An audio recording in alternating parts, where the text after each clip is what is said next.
Ini harus identitas Muhammadiyah ini harus ditegaskan. Makanya saya sangat berterima kasih kemarin waktu Ustaz Wahyudi. Saya lama Ustaz Wahyudi, kenapa dia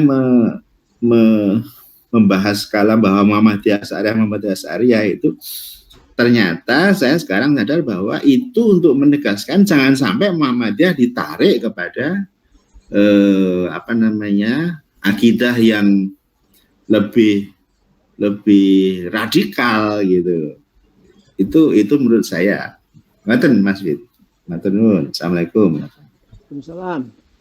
Terima kasih Mas Rois. Ya. Saya komen sedikit ke Mas Rois nggih.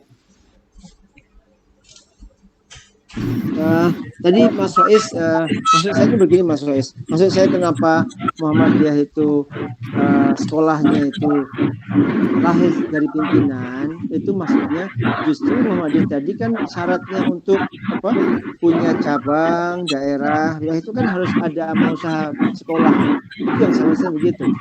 Sementara di sekolah IT dan sekolah salaf itu tidak ada. Dan kebanyakan keinginan untuk bikin sekolah itu awalnya dari jamaah. Itu sih yang maksud saya begitu. Jadi saya Muhammadiyah itu memang mensyaratkan kalau jadi cabang harus punya SD, ya. Kalau daerah SMP, sekarang itu wilayah punya SMA dan universitas itu. Yang kedua tadi saya berbicara tentang Muhammadiyah dan sekolah sunnah dan sekolah itu secara umum, ya, secara umum, tidak case by case. Dan saya belum bicara tentang apa kelebihan Muhammadiyah di sini.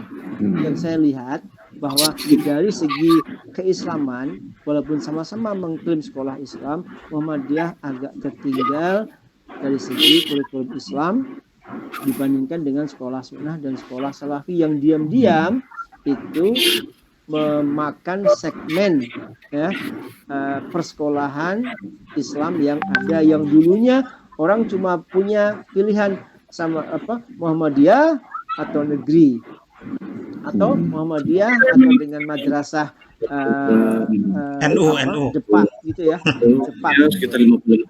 Iya, atau sekolah Ya, memang itu agak terlambat, tetapi alhamdulillah trennya bagus, Ustaz Zulfan. Iya. Jadi seperti kasus di Solo itu SMP Muhammadiyah PK itu sekarang menjadi pilihan nomor 1. Dia inklusif sekali, ya. Gitu. Jadi kalau orang kaya di Solo, ya, tidak harus Islamnya kuat gitu ya, tertarik pada Islam saja.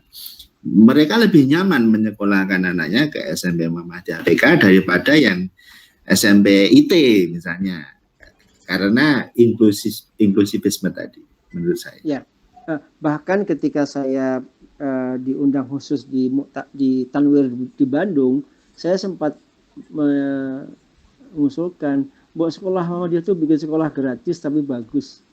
Kan nah, ya itu kan yang bisa. Mustahil kayaknya. Ya, ini soalnya kalau di Indonesia yang namanya gratis itu pasti di underestimate oleh orang.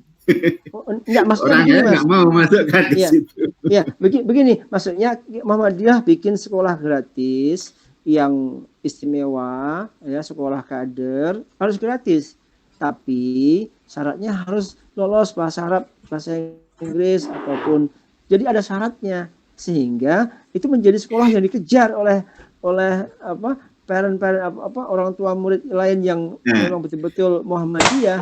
Sementara sekarang itu masalah pendanaan nanti. Saya pikir Muhammadiyah mampu, Mas.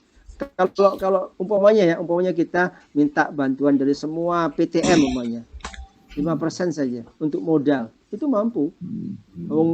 Mau bikin PTM Muhammadiyah di Malaysia aja mampu kok. Berapa T itu? Ya, maksudnya gini, maksudnya sudah saatnya Muhammadiyah punya sekolah gratis yang betul-betul sekolah istimewa, yang betul-betul melahirkan calon ulama tarjih gitu. Saya pikir mu'alimin pun tadi Ustaz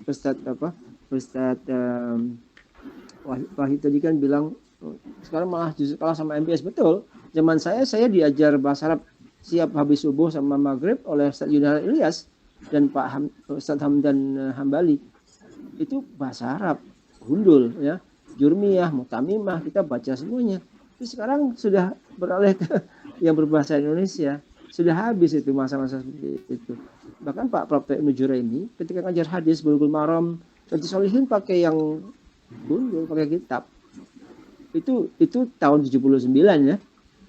Nggak tahu sekarang, tapi nampaknya mu'alimin itu justru sekarang bergeser pengen menjadi sekolah. Dari madrasah mu'alimin Muhammadiyah pengen jadi sekolah.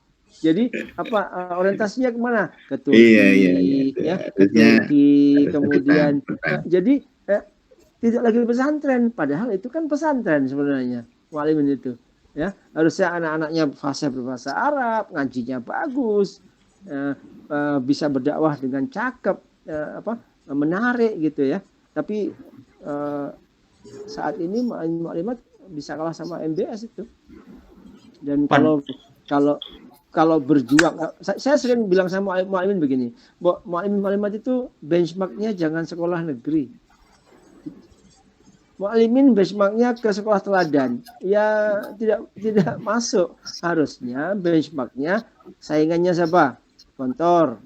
Ya, sekolah sunnah yang terbaik, sekolah itu sama-sama Islam lah. Yang kita benchmarkkan itu keislamannya, bukan hasil ujian kemudian berapa orang bisa masuk ke Gajah Mada. Ini saya berkali-kali bilang begitu di forum mu'alimin, di forum PP, karena saya sering diundang meeting di Jogja dengan BPH mu'alimin. Jadi saya bilang mu'alimin ini mau dibawa kemana?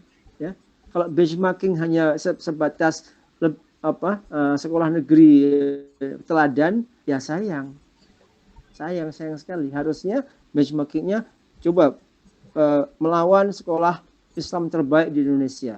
Kan begitu, jadi adil. Nah, itu perlu diluruskan ya.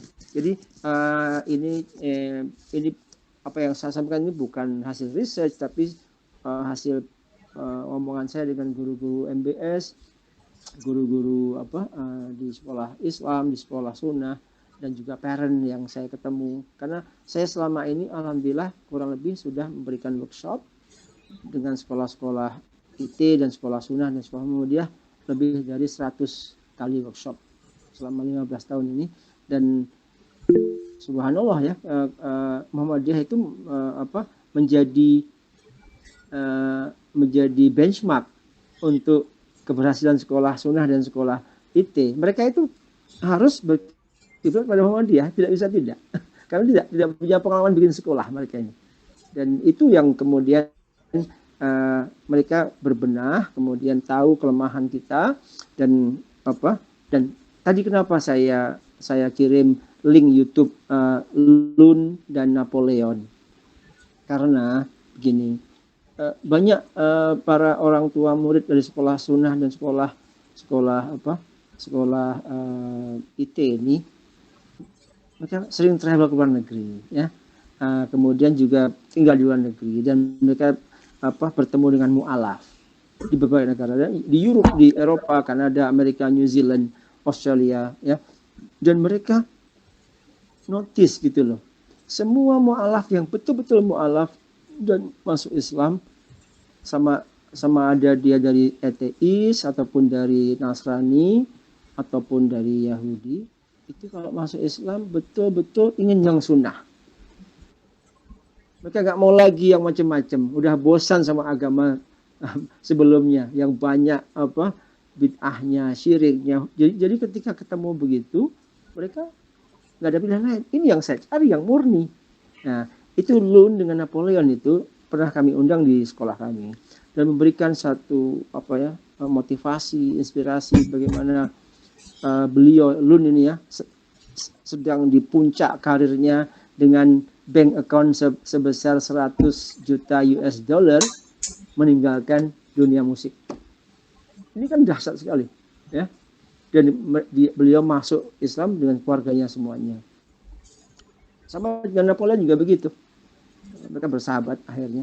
Ya, ini menunjukkan kenapa orang-orang Islam mualaf di luar negeri itu kalau masuk Islam betul-betul cari yang asli dan tidak main-main.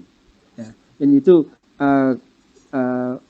kalau kita pergi ke sekolah-sekolah sunnah di luar negeri, ya, di Eropa, di Australia, di New Zealand, Kanada, US itu sama, patternnya sama.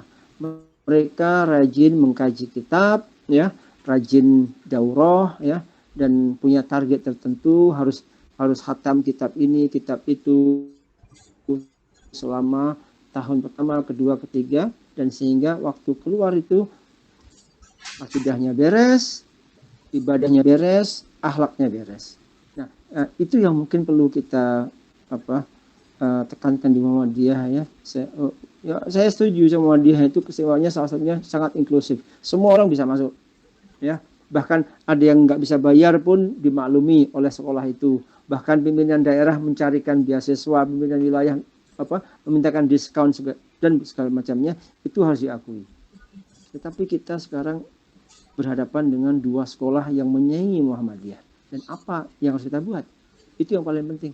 Ya, jangan sampai nanti kader Muhammadiyah nanti kalah dengan kader dari sekolah sunnah dan sekolah-sekolah IT yang lebih mantep keislamannya, bahasa Arabnya oke, ya, ibadahnya jelas, mereka tahu sumbernya, ya. Dan ini penting bagi kita karena mereka akan jadi orang tua murid dan melahirkan murid yang akan sekolah di situ juga, ya.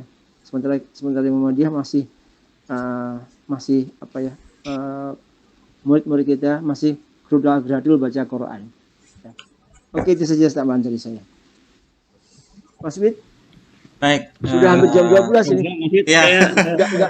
Monggo ada yang ingin, ya, kita ini motret semua ya, monggo silakan. Ya, Pak. Oh, Mas Gus. Yang tadi saya mau nanya karena tadi Ustadz Wahidi juga menyinggung pesantrennya. Kalau sekolah sunnah tadi kan kita belum komparasinya kan masih dengan sekolah Islam, ya, sekolah Islam yang dalam artian bukan ke pondok pesantren gitu. Nah, sebenarnya kalau di-compare yang sekolah-sekolah tadi dikatakan sekolah sunnah, terus sekolah IT, itu kalau apakah komparasinya itu dengan pondok pesantren seperti apa gitu? Tuh. Nah, yang kedua tadi yang disampaikan Mas Wid sama Mas Rois itu menarik memang. Jadi terus terang nih kadang-kadang ya saya sendiri juga karena saya sekarang tuh hidup di kota besar itu kadang-kadang lupa bahwa Muhammadiyah itu bukan hanya di kota gitu loh. Jadi Muhammadiyah itu semua ada di daerah, di cabang, bahkan semua provinsi sudah ada gitu. Nah, tentu saja dengan heterogen yang seperti itu memang kalau kemudian di-compare begitu saja dengan sekolah-sekolah sunnah yang mungkin trennya itu banyak di kota besar, terus orang-orang kaya yang baru hijrah, dan itu tadi yang pengen saya katakan itu, saya ngelihat itu kalau orang-orang ya katakanlah eksekutif di Jakarta itu kenapa nyaman dengan sunnah gitu, karena mungkin basicnya Muhammadiyah itu adalah kowe iki nek mlebu Islam berarti yo ngamal, aja mung salat tok, aja salat ngaji tok, tapi pikirno kuwi lho wong-wong sing ora duwe, wong sing orang-orang yang enggak punya, orang-orang yang kafir. Itu pikiran itu kan di Muhammadiyah kan seperti itu gitu. Yang kemudian dengan segmen yang sekarang mungkin bagi sebagian orang ketika pertama kali masuk itu tidak menarik itu. Di kota besar tuh orang beragama itu cari ketenangan gitu loh. Bukan cari kesibukan ngurusin fakir miskin, ngurusin anak yatim gitu. Makanya barangkali sosiologi seperti itu berpengaruh kenapa kemudian orang-orang kaya, eksekutif itu lebih nyaman ketika dia hijrah itu ke sunnah. Karena sunnah itu ditekankan adalah ibadah harian gitu ya. Sekarang walaupun kita nggak tahu nanti perkembangannya seperti apa gitu. Kemudian dengan heterogen seperti itu, mungkin memang mau nggak mau itu di Muhammadiyah itu harus mulai memikirkan yang namanya segmentasi. Jadi tadi kalau Mas Rois bilang di Solo itu ada sekolah unggulan, ya wes ben dikritik apa akar rumput apa ya, kalau itu harus dilakukan gitu loh untuk menyasar segmen itu ya. Berat sekali loh Mas Gus. Ya. Itu berat sekali. Memang. Jadi artinya begini, politikanya akar rumput itu, mama dia saiki orientasi ini golek duit, dan tidak semua PDM berani mendirikan segmentasi ini. Jadi memang meskipun itu tadi kita menyasar segmen menengah ke atasnya itu agak terlambat, faktornya memang juga dari akar rumput juga gitu kan, seperti itu. Kadang-kadang begini, ada kader Muhammadiyah aktif di Ranting, terus pengen menyekolahkan, tentunya anaknya kan juga pengennya disekolahkan yang sekolah yang bagus tadi. Tapi karena bukan hanya tidak mampu, Ustaz, bukan hanya tidak mampu secara finansial, tetapi karena peminatnya banyak, kan harus dites. Dan sekolah pasti memilih anak-anak yang cerdas. Gitu. Dan ini harus tegas, ini harus punya keteguhan. Pokoknya ini tidak ada rekomendasi kader gitu. Misalnya ini anaknya pengurus ranting sana dikasih kudu lulus tes. Itu loh, itu juga berat sekali itu. Ya itu Mas Rois itu ya, terjadi di Mualimin Mas Rois. Oke, Mualimin itu 25% itu untuk anak-anak kader. Pengurus.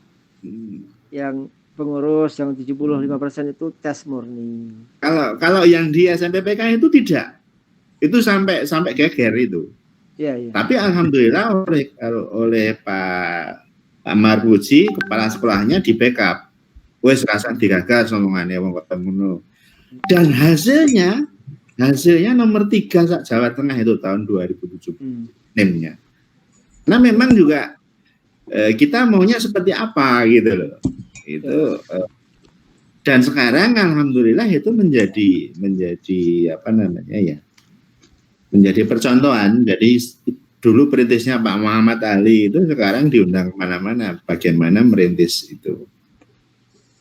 Nah itu persoalannya memang di situ, segmentasi juga resistensi dari internal, karena memang Muhammadiyah tadi historisnya pro orang wong cilik gitu kan, seperti itu. Tapi kayaknya kalau sekarang yang segmentasi itu memang perlu, jadi memang harus ada seperti keharusan. Mas tadi bilang bahwa dengan heterogen dari Muhammadiyah seperti ini itu sepertinya tidak tepat kalau semuanya pengen diarahkan ke MPS atau semuanya itu diarahkan ke Muamilin. Jadi sebetulnya justru kalau kita bisa melihat inklusivitas itu Muhammadiyah harusnya punya banyak sekolah pilihan gitu loh. Iya.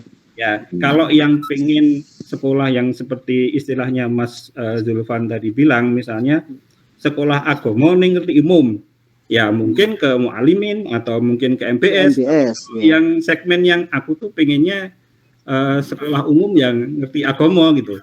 Ya mungkin yang ke bentuk-bentuk sekolah Muhammadiyah yang seperti sekarang SMA Muhammadiyah, SMP Muhammadiyah. Tetapi yang tadi saya posting di WA itu, kita itu harus punya standar minimal gitu loh. Nah sebenarnya itu bagi masyarakat umum seperti saya, ini terkait dengan pengetahuan bahasa Arab ya. Sebetulnya sekarang terobosan kayak Guspur itu cocok buat sekolah umum, sekolah Muhammadiyah yang umum gitu loh. Jadi pengajaran bahasa Arabnya ditekankan ke mengetahui arti kata dalam Quran beserta sorofnya sama nawunya. Walaupun kalau Gustur ngajar itu kan dia kan nggak banyak teori kan. Bahkan kalau dia bilang pokoknya ini ada isim, ada fi'il, ada harf itu apa? Ya inilah. Yang di luar ini berarti kalau nggak SMPL kan gitu. Gus Pur kan nggak ngomong definisinya apa tuh nggak gitu. Ya yang terobosan-terobosan praktis itu mungkin cocok untuk segmen yang tadi itu sekolah Muhammadiyah yang umum. Nah, kemudian yang untuk sekolah-sekolah Muhammadiyah yang untuk segmen yang saya pengen nyekolahkan anak ke sekolah agama yang ngerti umum, ya tentunya lain lagi itu. Nah, itu mau nggak mau memang segmentasi itu harus mulai dipikirkan gitu. Monggo, Koh Nugon. Nih, biasa selalu penutup. Soalnya di jam 11. Jam 12 sudah. Di chat tadi kita ada satu segmen lagi yang hampir nggak disentuh, padahal mungkin di Indonesia salah satu promotornya, evangelisnya tuh orang Muhammadiyah, Pak Daniel Muhammad Rosid. Itu bicara homeschooling sama sekolah alam, atau istilahnya Pak Daniel Muhammad Rosid itu deschooling, unschooling. Saya lihat kita belum sentuh, bukan wacana di level formal kayaknya hampir nggak ada, sibuk sama MBS atau apa, padahal trennya sekarang banyak orang tua selain tren tadi sekolah sunnah dan IT, trennya ada homeschooling sama sekolah alam, itu tren baru. Yang kedua, ini pandemi COVID-19 benar-benar memaksa kita ke new normal. Jadi sekarang kita bayar itu, anak-anak kita sekolah itu udah dipaksa semi homeschooling. Kedepannya akan terus seperti ini, susah buat balik ke sekolah gaya lama. Kalau Muhammadiyah nggak tanggap, nggak sigap, ya repot. Nanti yang masuk yang sekuler, Jamaah Tabligh sudah ada homeschoolingnya saya tahu.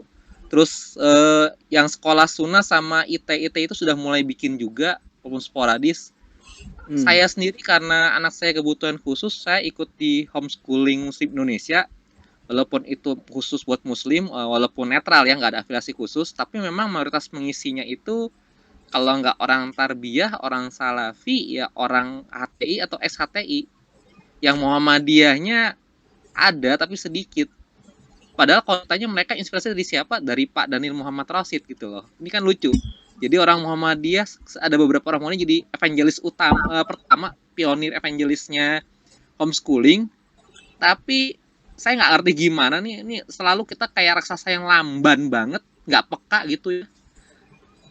Mendak itu ya, majelis pendidikan itu nggak nyentuh itu sama sekali loh. Itu ini yang bahaya nih. Saya lihat nanti kedepannya nanti Muhammadiyah akan makin mengerucut, menyusut, dan makin asing, nggak dikenal. Guroba versi negatif gitu loh. Ya, itu sih opini saya ya di penutup lah. Mungkin kata jam 11. Ya, kawan boleh saya jawab ya? Ya. Ya, oke. Terima kasih. Begini, saya lebih pada homeschooling di Indonesia itu ada satu penghalang besar, yaitu ujian negara. Ya, kita tahu di negara jajahan Inggris itu ujian negara adalah open system. Jadi itu yang membuat homeschooling possible. Malaysia contohnya ya. Malaysia ini homeschooling sangat laris loh. Karena apa? Semua parent atau murid yang homeschooling wajib mendaftarkan dirinya ke MUI, Ministry of Education di Malaysia, dan melaporkan pada kementerian bahwa anak ini homeschooling, ada formulirnya, dan dia akan ujian di mana. Karena apa? Ujian sekolah SD, SMP, SMA, dan pre-university Malaysia itu open. Tidak ada paket A, tidak ada paket B. Dia hanya semua murid bisa ikut exam asalkan membayar. Di kita belum ada itu kok. Jadi kalau mau homeschooling, mau ujian di mana saya ini anak saya? Kayaknya SMP. Mas Zulfan udah ada tinggalan dikit nih. Perkembangan plus minus dari Menteri rezim Jokowi di penghujung periode pertama kemarin. Di Pasakur Tilas plus satu poin lagi adalah ada standarisasi bahwa satu sisi homeschoolingnya dipaksa agak rigid, jadi nggak bisa idealis, tapi satu sisi compliance ke proses akademisi, proses ujiannya lebih mudah. Jadi ada standar rapot yang harus diisi, ada standar tugas modul yang harus dikerjakan, ujiannya ya sementara dipayungi oleh PKBM dan bukan istilahnya paket A paket B lagi, udah nggak ada istilah itu lagi nanti ya. Oke. Jadi udah mulai ya. agak formalitasnya agak berubah.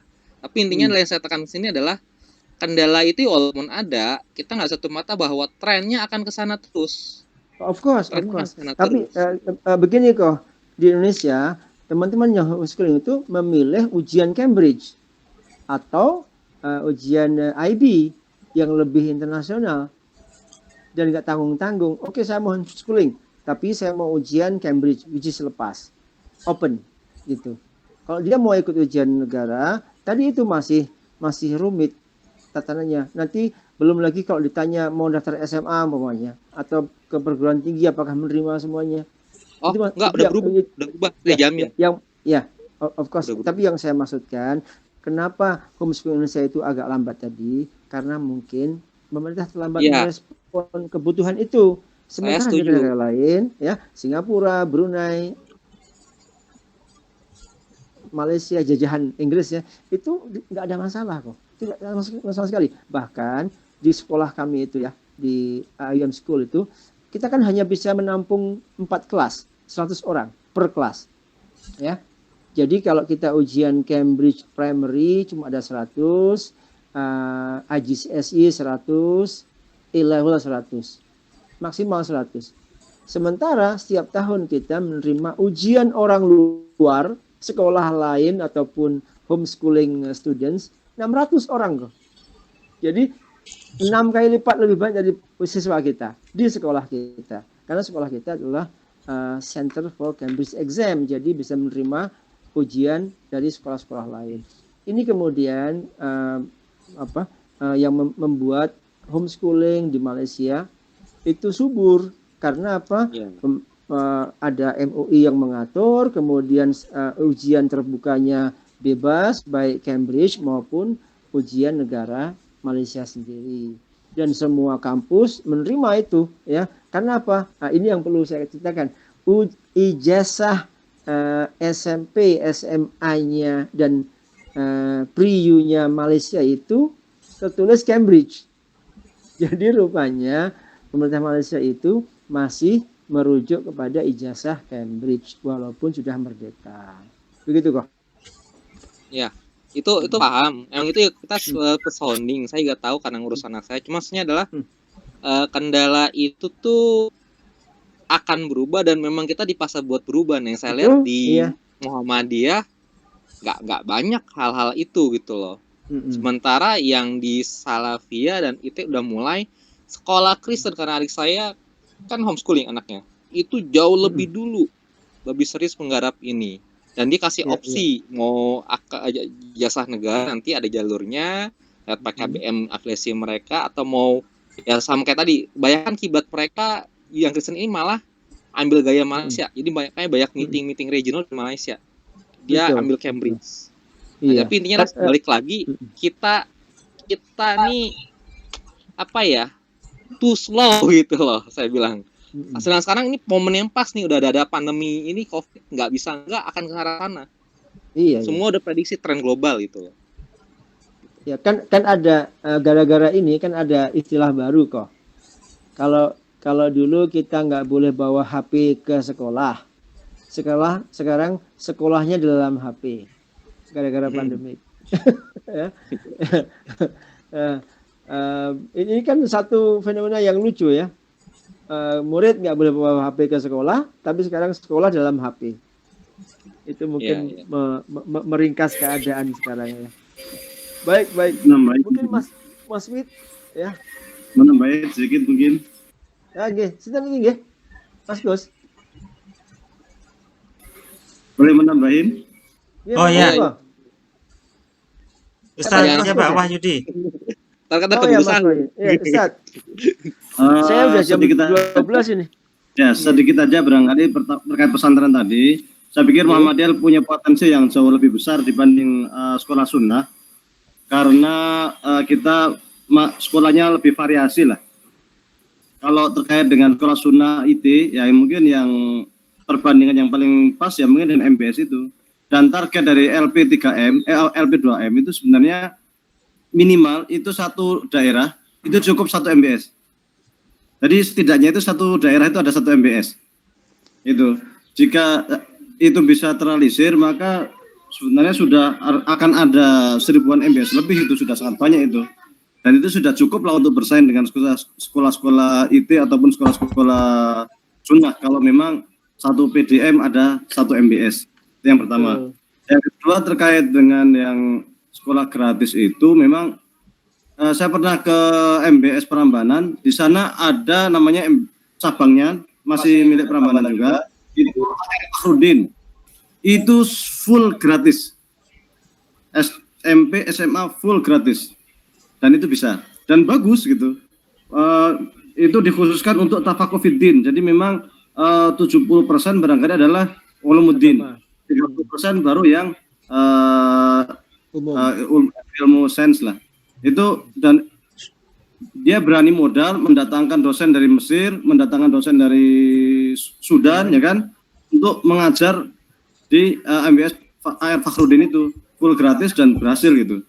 Kemudian sempat ngobrol-ngobrol dengan Kiai Nasir, dia bilang begini, bahwa orang-orang elit itu kadang menyekolahkan anaknya itu bukan karena anaknya, tetapi kadang untuk mencari jaringan. Bawahnya satu sekolah A ini elit, dia bisa ke situ, dia bisa kenalan dengan partner-partner lain, partner bisnis dan lain sebagainya lah. Di situ dia bisa dapat jaringan baru untuk pengembangan bisnis dia gitu. Nah, karena selama ini yang tersasar itu kebanyakan hanya sekolah IT dan sebagainya, maka MBS Prambanan juga berusaha untuk menyasar kalangan elit itu tentu dengan biaya yang lebih tinggi ya. Nanti biaya yang itu digunakan untuk silang untuk membackup sekolah yang gratis. Jadi sekolah yang biayanya tinggi nanti untuk membackup sekolah yang gratis tadi itu. Jadi setelahnya itu silang lah. Ya, itu aja barangkali. Baik, matur nuwun.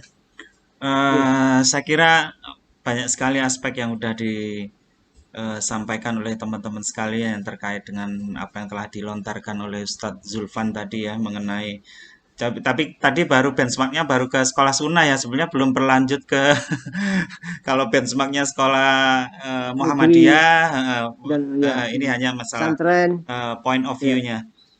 Nah, sebelum benar-benar ditutup, mungkin ada satu lagi yang ingin disampaikan dari teman-teman yang belum sempat komentar. Mungkin Mas Noval, kalau ada komentar. Noval. Kalau nggak ada, saya tutup beberapa poin, Mas Wid, biar nggak salah paham. Gimana? Kayaknya Mas Noval mau ini nih. Gimana, Mas? Oke, monggo. Terima kasih lah, sudah banyak menyimak. Cak Noval, sehat nggih? Enggak sehat. Halo.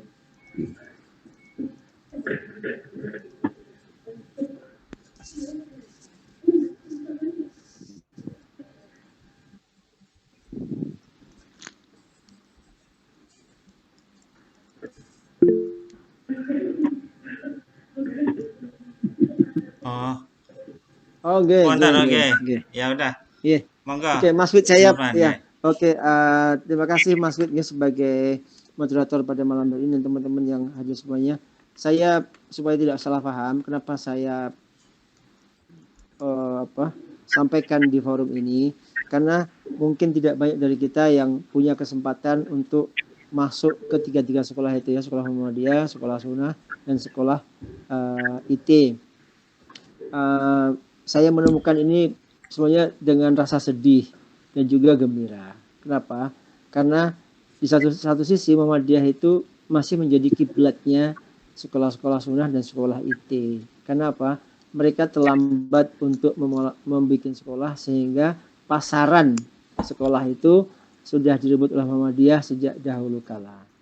Yang kedua, dengan mengetahui kelebihan sekolah-sekolah sunnah dan sekolah IT,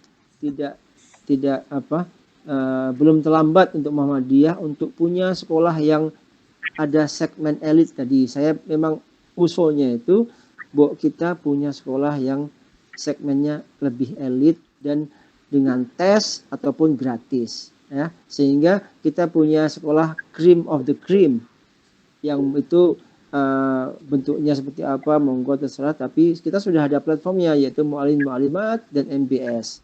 Oke, ataupun kita menjadikan sekolah seperti Muhammadiyah 1 the best school di sekolah tiap provinsi itu diberi satu keistimewaan sendiri, sehingga yang tidak mampu ya sudah nggak apa-apa ke SMA lain saja yang selain SMA terbaik tadi itu. Nah, yang ketiga, kita perlu tahu strategi yang dipakai oleh sekolah-sekolah sunnah dan sekolah-sekolah IT itu yaitu justru menyajikan pelajaran Islam secara praktis, mudah, dan terintegrasi dengan subjek-subjek lain sehingga murid dan guru pun mudah mengajarnya.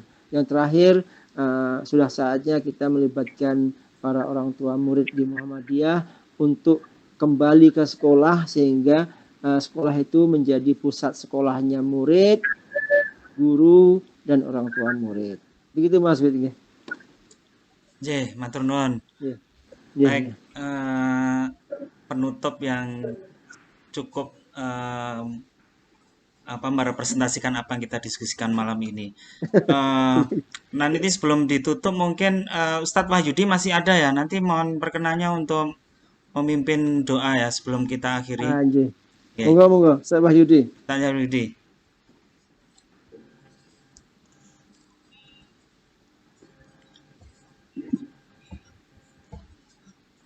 Ada enggak? Bismillahirrahmanirrahim. Lihat teman mute.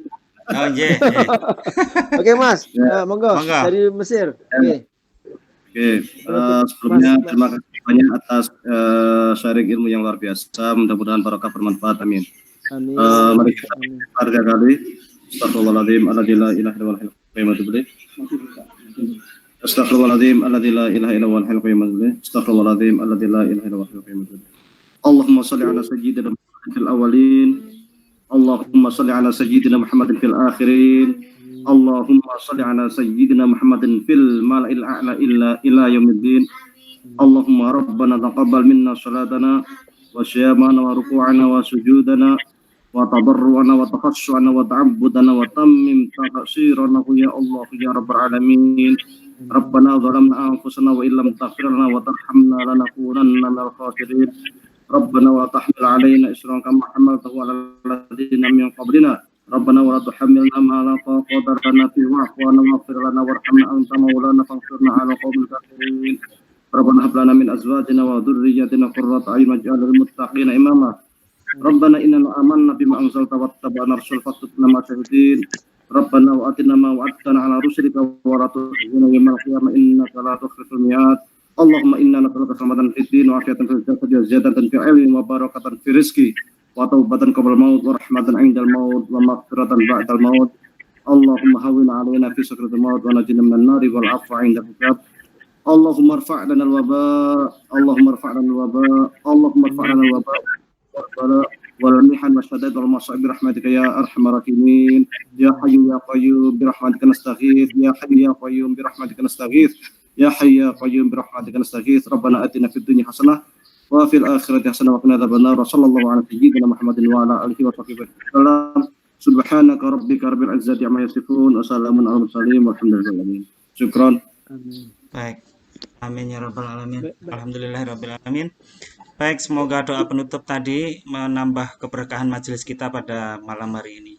Kurang lebihnya dari kami selaku pembawa acara mohon maaf yang sebesar-besarnya. Billahi taufik wal hidayah. Assalamualaikum warahmatullahi wabarakatuh.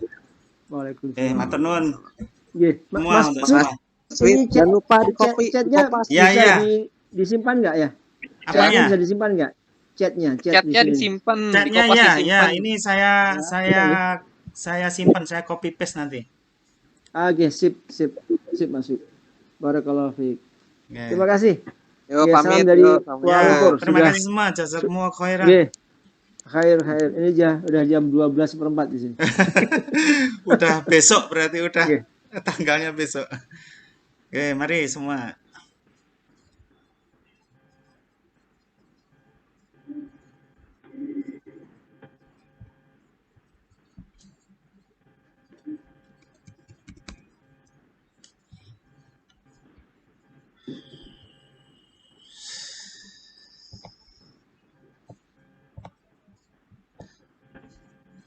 Mas Noval nggak ke Jakarta, Mas Noval?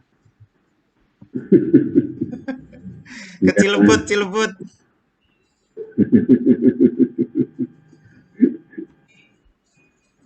Di rumah saja. Ya, masih ini ya. Kita masih bertapa, harus bertapa terus.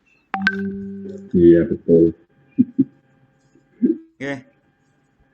Monggo, Ya, monggo. terima kasih, Wid. Ya, Ya, ya, Assalamualaikum. Assalamualaikum. Mas Tani. Nah,